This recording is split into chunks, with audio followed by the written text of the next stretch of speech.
Hello दोस्तों, Indian civil services हमारे इस यूट्यूब चैनल पे आप सबका एक बार फिर से बहुत बहुत स्वागत है। दोस्तों, जैसा कि आप सब जानते हैं, हम आप सबके लिए प्रतिदिन IAS, PCS, UPSC, SSC, bank, railway व अन्य कॉम्पिटिटिव एग्जाम्स के लिए स्टडी मटेरियल लेकर हाजिर होते रहते हैं। तो दोस्तों, इसी कड़ी में आज हम आप सबके सामने आधुनिक भारत के इतिहास इस महत्वपूर्ण टॉपिक का एक वीडियो सीरीज जो चल रही है, इसी वीडियो सीरीज का 6वां वीडियो लेकर हाजिर हुए हैं। तो दोस्तों, आज हम आपसे बात करने वाले हैं आधुनिक भारत के इतिहास के कुछ अति महत्वपूर्ण प्रश्नों के बारे में, जो कि आपके हर एग्जाम में पूछे जाते हैं और हर एग्जाम की दृष्टि से अति महत्वपूर्ण होते हैं। तो दोस्तों, आज की वीडियो शुरू करने से पहले हमारा आपसे एक बार फिर निवेदन है कि आप हमारे चैनल को सब्सक्राइब कर लीजिए और आने वाले बेल के निशान को दबा दीजिए, जिससे हमारी आने वाली हर वीडियो आप सबसे पहले देख सकें और आप हमसे हमेशा जुड़े रहें। तो दोस्तों, आप क्या ज़्यादा समय न लेते हुए चलिए वीडियो को शुरू करते हैं। देखिए दोस्तों, आज के वीडियो का पहला प्रश्न है कि मुस्लिम सम, मुस्लिम समाज में सुधार लाने एवं उसमें व्याप्त कुरीतियों को दूर करने के लिए किस मुस्लिम आंदोलन का द्वारा प्रयास किया गया? तो इसका सही उत्तर है अहमदिया आंदोलन। जी हाँ दोस्तों, अगर आपसे पूछा जाए कि मुस्लिम समाज में मुस्लिम समाज में सुधार लाने एवं उसमें व्याप्त कुरीतियों को दूर करने के लिए किस मुस्लिम आंदोलन द्वारा प्रयास किया गया था? तो इसका सही उत्तर है अहमदिया आंदोलन द्वारा। अगला प्रश्न है, गदर पार्टी का गठन कहाँ हुआ था? तो इसका सही उत्तर है सैन फ्रांसिस्को में। अगर आपसे पूछा जाए कि गदर पार्टी का गठन कहाँ हुआ था, तो आप ध्यान रखेंगे सैन फ्रांसिस्को में। अगला प्रश्न है, असहयोग आंदोलन के कार्यक्रम का अनुमोदन कांग्रेस के किस अधिवेशन में किया गया था? अगर आपसे पूछा जाए कि असहयोग आंदोलन के कार्यक्रम का अनुमोदन कांग्रेस के किस अधिवेशन में किया गया, तो इसका सही उत्तर है नागपुर अधिवेशन में। जी हाँ दोस्तों, नागपुर अधिवेशन में ये किया गया था। असहयोग आंदोलन असहयोग आंदोलन के कार्यक्रम का अनुमोदन कांग्रेस के किस अधिवेशन में किया गया था? अगर पूछा जाए तो इसका सही उत्तर है नागपुर अधिवेशन में। अब आइए वीडियो में आगे बढ़ते हैं और अगला प्रश्न देखते हैं। अगला प्रश्न है, सूर्य सेन किस संगठन से संबंधित थे? तो इसका सही उत्तर है इंडियन रिपब्लिकन पार्टी से। जी हाँ दोस्त, इंडियन रिपब्लिकन आर्मी से। अगर आपसे पूछा जाए कि सूर्य सेन किस संगठन से संबंधित थे, तो आप ध्यान रखेंगे इंडियन रिपब्लिकन आर्मी से। अगला प्रश्न है, रोलेट सत्याग्रह की सभा की स्थापना किस वर्ष की गई? तो इसका सही उत्तर है 1919 में। रोलेट सत्याग्रह सभा की स्थापना किस वर्ष की गई? 1919 में। अगला प्रश्न है, मॉन्टेग्यू चेम्सफोर्ड सुधार का मुख्य कार्य क्या था? तो इसका सही उत्तर है द्वैध शासन प्रणाली लागू करना। आप ध्यान रखेंगे। अगर आपसे पूछा जाए कि मॉन्टेग्यू चेम्सफोर्ड सुधार का मुख्य कार्य क्या था, तो आप याद रखेंगे द्वैध शासन प्रणाली लागू करना। इसके लिए मॉन्टेग्यू चेम्सफोर्ड सुधार लागू किया गया था। अगला प्रश्न है, कम्युनल अवार्ड किस समझौते से रद्द हुआ था? पूछा जा रहा है कि कम्युनल अवार्ड किस समझौते से रद्द हुआ? तो इसका सही उत्तर है पूना पैक्ट से। कम्युनल अवार्ड पूना पैक्ट से रद्द हुआ। अगला प्रश्न है, ट्रावनकोर में कहाँ के दीवान वेलिथम्पू ने किसके विरुद्ध एक सशस्त्र विद्रोह किया था? आइए वीडियो में आगे बढ़ते हैं और इस क्वेश्चन को देखते हैं। देखिए, पूछा जा रहा है, ट्रावनकोर में वहां के दीवान थम्पू ने किसके विरुद्ध सशक्त विद्रोह का नेतृत्व किया था? तो इसका सही उत्तर है कंपनी की बढ़ती ज्यादतियों के विरुद्ध। अच्छा, अगर आपसे पूछा जाए कि त्रावणकोर में कहा वहां के दीवान बेली थम्पू ने किसके विरुद्ध एक सशक्त विद्रोह को नेतृत्व किया था, तो इसका सही उत्तर है कंपनी की बढ़ती ज्यादतियों के विरुद्ध। अगला प्रश्न है, भारतीय स्वतंत्रता संग्राम की शुरुआत किस विद्रोह से मानी जाती है, तो इसका सही उत्तर है 1857 विद्रोह से। अगर आपसे पूछा जाए भारतीय स्वतंत्रता संग्राम की शुरुआत किस विद्रोह से मानी जाती है, तो इसका सही उत्तर है 1857 के विद्रोह से। अब देखिए अगला प्रश्न देखते हैं। अगला प्रश्न है, भारत में क्राउन के शासन की घोषणा लॉर्ड कैनिंग ने नवंबर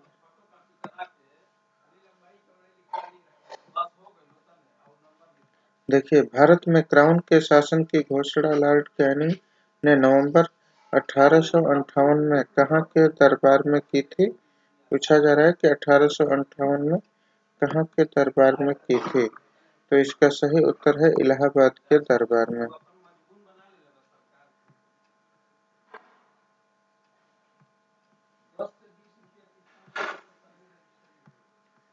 देखिए, अगर आपसे पूछा जाए कि भारत में क्राउन के शासन की घोषणा लॉर्ड कैनिंग ने नवंबर 1858 में कहाँ के दरबार में की थी, तो आप ध्यान रखेंगे इलाहाबाद के दरबार में। अब आइए वीडियो में आगे बढ़ते हैं और अगले प्रश्न की बात करते हैं।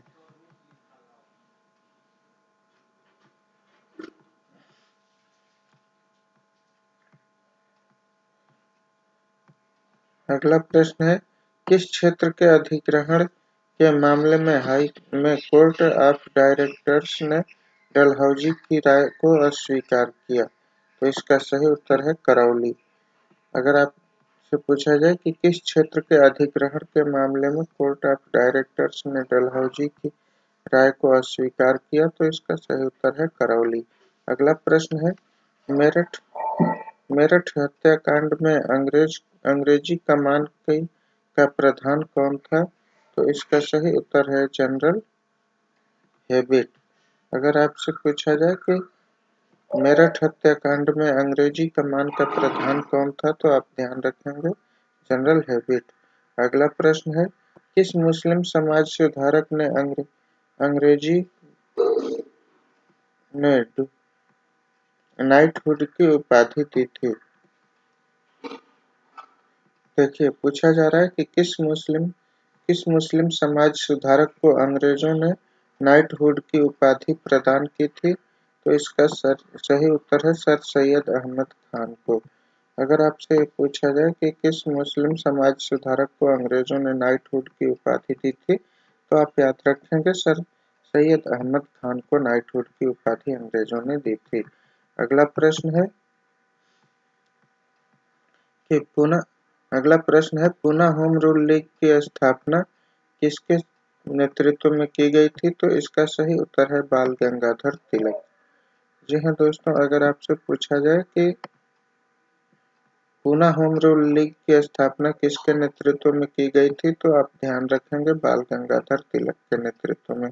अगला प्रश्न है, सूर्य सेन ने क्रांतिकारियों की किस योजना का नेतृत्व किया था? तो इसका सही उत्तर है चटगांव आर्म्स डकैती का। आपसे अगर पूछा जाए कि सूर्य सेन ने क्रांतिकारियों की किस योजना का नेतृत्व किया था, तो आप ध्यान रखेंगे चटगांव आर्म्स डकैती का।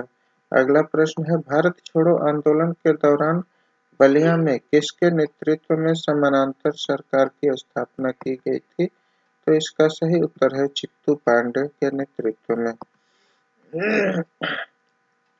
अगर आपसे पूछा जाए कि भारत छोड़ो आंदोलन के दौरान बलिया में किसके नेतृत्व में समानांतर सरकार की स्थापना की गई, तो आप ध्यान रखेंगे चित्तू पांडे के नेतृत्व में। अब आइए आगे बढ़ते हैं और अगला प्रश्न देखते हैं। अगला प्रश्न है, 1857 के गदर काल में भारत का गवर्नर जनरल कौन था? तो इसका सही उत्तर है लॉर्ड कैनिंग। जी हाँ दोस्तों, अगर आपसे पूछा जाए कि 1857 के गदर काल में भारत का गवर्नर जनरल कौन था, तो आप याद रखेंगे लॉर्ड कैनिंग थे। अगला प्रश्न है, मैक्सवेल ब्रूमफील्ड जांच समिति किस सत्याग्रह से संबंधित थी? तो इसका सही उत्तर है बारदौली सत्याग्रह से। अगर आपसे पूछा जाए कि मैक्सवेल ब्रूमफील्ड जांच समिति किस सत्याग्रह से संबंधित थी, तो इसका सही उत्तर है बारदौली सत्याग्रह से। अगला प्रश्न है, बाल गंगाधर तिलक किस समाचार पत्र के संपादक थे? तो इसका सही उत्तर है केसरी के। जी हाँ दोस्तों, बाल गंगाधर तिलक केसरी समाचार पत्र के संपादक थे। अगला प्रश्न है कि इंडिया हाउस की स्थापना किसने की थी? तो इसका सही उत्तर है श्यामजी कृष्ण वर्मा ने। जी हाँ दोस्तों, अगर आपसे पूछा जाए कि इंडिया हाउस की स्थापना किसने की थी, तो आप ध्यान रखेंगे श्यामजी कृष्ण वर्मा ने इंडिया हाउस की स्थापना की थी। अगला प्रश्न है कि भारत छोड़ो आंदोलन के दौरान बलिया में किसने समानांतर सरकार की स्थापना की? पूछा जा रहा है कि भारत छोड़ो आंदोलन के दौरान बलिया में किसने समानांतर सरकार की स्थापना की? तो इसका सही उत्तर है चित्तू पांडे ने। अगला प्रश्न है, समानांतर सरकारों में सबसे ज्यादा दिन चलने वाली सरकार कहाँ की थी? तो इसका सही उत्तर है सतारा की। अगर आपसे पूछा जाए कि समानांतर सरकारों में सबसे ज्यादा दिन चलने वाली सरकार कहाँ की थी, तो इसका सही उत्तर है सतारा की। अगला प्रश्न है, संथाल विद्रोह का नेतृत्व किसने किया था? अगर आपसे पूछा जाए कि संथाल विद्रोह का नेतृत्व किसने किया, तो आप याद रखेंगे सिद्धू कान्हू ने। देखिए, अगर आपसे पूछा जाए कि संथाल विद्रोह का नेतृत्व किसने किया, तो आप याद रखेंगे सिद्धू कान्हू ने। अगला प्रश्न है, लोगों में राष्ट्र प्रेम की भावना जगाने के लिए शिवाजी तथा गणपति महोत्सव का आयोजन किसने किया था? देखिए, अगर पूछा जाए आपसे कि लोगों में राष्ट्र प्रेम की भावना जगाने के लिए शिवाजी तथा गणपति महोत्सव का आयोजन किसने किया, तो आप याद रखेंगे बाल गंगाधर तिलक ने। जी हाँ दोस्तों, अगर आपसे पूछा जाए कि लोगों में राष्ट्र प्रेम की भावना जगाने के लिए शिवाजी तथा गणपति महोत्सव का आयोजन किसने किया, तो आप याद रखेंगे बाल गंगाधर तिलक ने। अब आइए वीडियो में आगे बढ़ते हैं और अगले प्रश्न की बात करते हैं। चलते हैं अगले प्रश्न की ओर। अगला प्रश्न है कि खुदाई खिदमतगार के नाम से किसे जाना जाता है? तो इसका सही उत्तर है खान अब्दुल गफ्फार खान फ्रंटियर गांधी।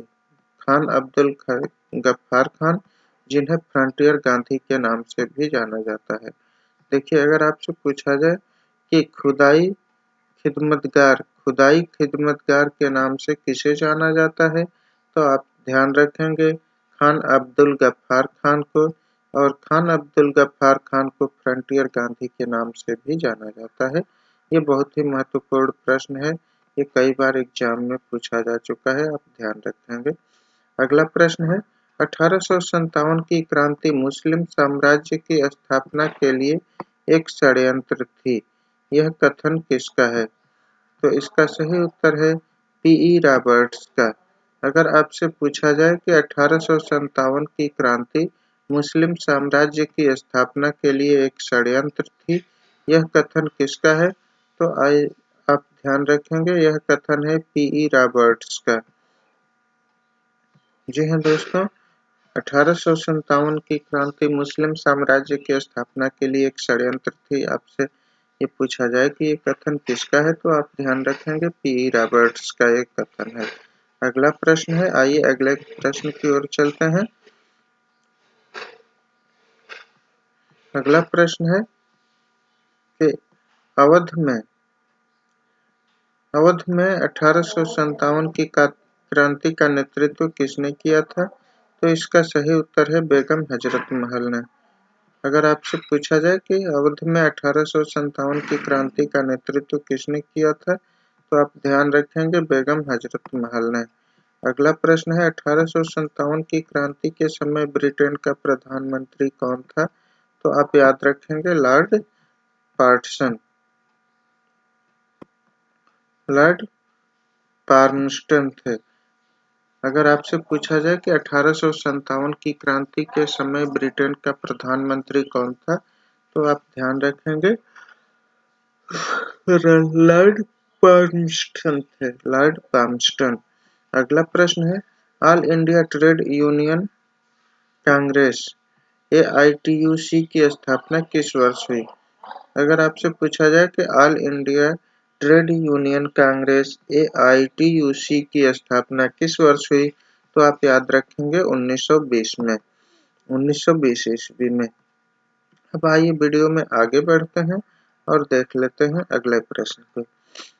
लेकिन इस प्रश्न को आप ध्यान रखेंगे, यह अति महत्वपूर्ण प्रश्न है कि all India trade union Congress AITUC की स्थापना किस वर्ष हुई? तो इसका सही उत्तर है सन 1920 में। अब आइए वीडियो में आगे बढ़ते हैं और अगले प्रश्न की बात करते हैं। चलते हैं अगले प्रश्न की ओर। अगला प्रश्न है कि all India depressed classes federation की स्थापना कब और किसने की? देखिए, पूछा जा रहा है कि all India depressed classes federation की स्थापना कब और किसने की? तो इसका सही उत्तर है 1920 में BR अम्बेडकर ने। अगर आपसे पूछा जाए कि all India depressed classes federation की स्थापना कब और किसने की, तो आप याद रखेंगे 1920 में BR अम्बेडकर ने की थी। अगला प्रश्न है वर्ष 1907 में किस अधिवेशन में कांग्रेस के अंदर फूट पड़ गई तथा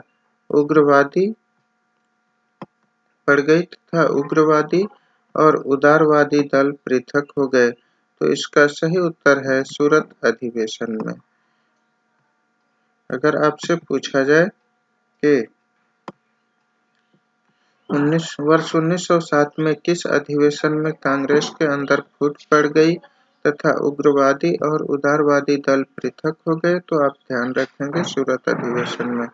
अगला प्रश्न है किसने कांग्रेस को जनता का अत्यंत अल्पमत माइक्रोस्कोपिक माइनॉरिटी का प्रतिनिधित्व कहा था? तो आप याद रखेंगे लॉर्ड डफरिन ने।